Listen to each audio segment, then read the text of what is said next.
All right. Hi. My name is Chris Moore. I do a lot of back and forth of a political and sociological nature on Facebook, and just had to when I saw a comment made, I just had to put my 2 cents worth in, um, and because I really think the tenor of the election hasn't. Uh, calmed down yet. The after election has almost the same tenor, and I really think that we need to get to a productive, uh, let's get things done kind of um, philosophy to continue. And so I'm going to read this off to you. Um, the original post was something about some small time politician from West Virginia uh, being calling Michelle Obama. Um, oh, what was the term used? Um, Something like an ape in heels, which I think is horrible. I don't like the Obamas. I don't like what they've done with the country, but you don't. That doesn't help. So, and I haven't checked on the veracity of the article, so I'm not even referencing it specifically. This is about the comments afterwards, and just to show uh, the problem that is in our discourse. So the first comment is from a liberal uh, who I'm not going to name who it is. And, she said, "Told you the Trump Trumpansies were Nazis." Um, and I said, calling political opponents Trumpansies and Nazis uh, is any better than referring to Michelle Obama as reported? There are good things, sorry, there are good and bad people on both sides of the political spectrum. Adding to the name calling only makes things worse. And she replies, I would agree with you.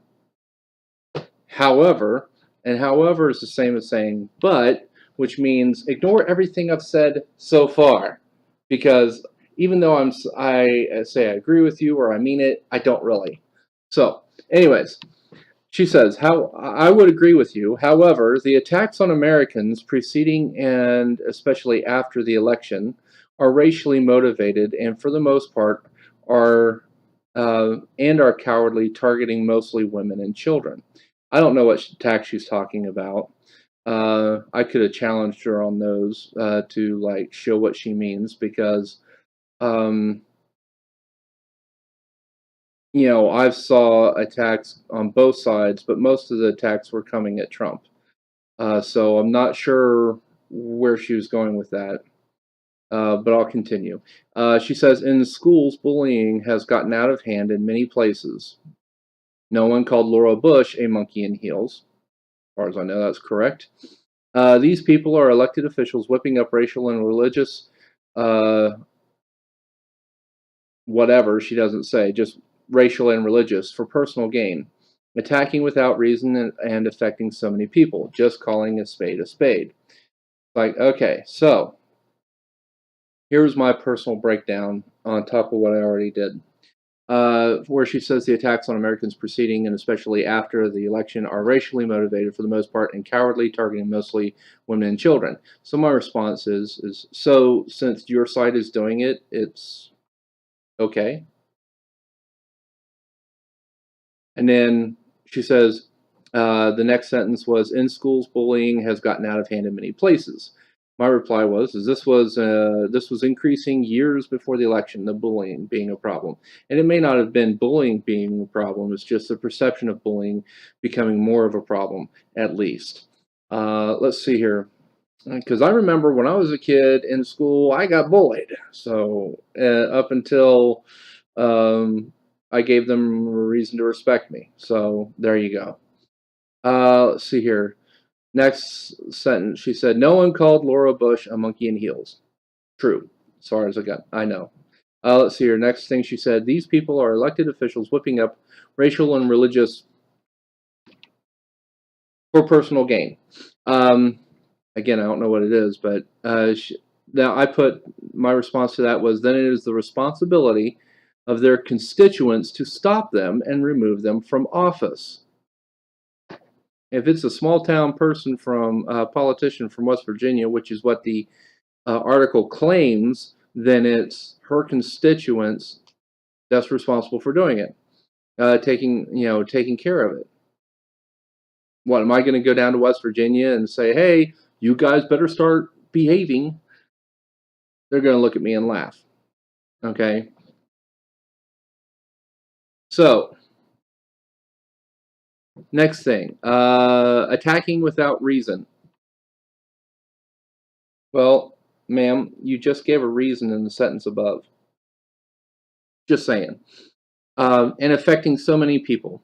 Last I knew, there was only one Michelle Obama that happens to be First Lady. Therefore, if she sees it at all, this comment, and if she is affected by it, then it's only one person who would be affected by this attack, verbal attack, this insult.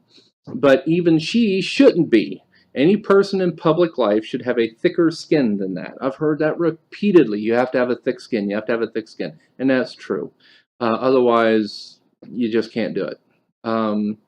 And then she goes with the famous one. Just calling a spade a spade. Well, you know what? That is exactly the same reasoning behind so many other insults, like the one that was hurled at Michelle Obama. So it's all starting to look and sound much like the same from both sides. Just the insults used are different. Such a shame. It doesn't work.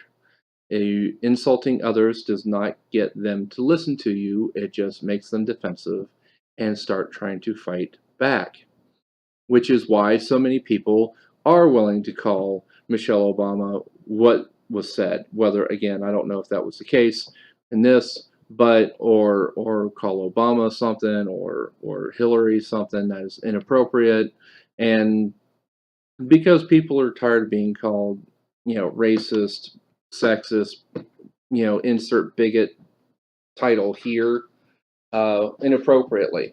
And there was at least one article by a liberal source, magazine or newspaper, that says we shouldn't have been calling all these previous Republican nominees all these names, describing them as bigots all this time, because now we actually have one that's a bigot, and now it doesn't stick anymore. So, really, people, we need to settle it down and use our adult heads, the one and decision-making processes that's up here in the front of your brain, and stop reasoning with emotion. So, all right, so that's it. I hope it helps get things, straightened out, even if it's in a few people that hear it. And if you hear it and you like what you hear, pass it on. Make sure to subscribe and like it and help me out. So, and hopefully, because I can start. I'm going to be making more videos about non-gaming stuff, even though I intended this as a gaming channel. So, thank you. Have a good evening. God bless.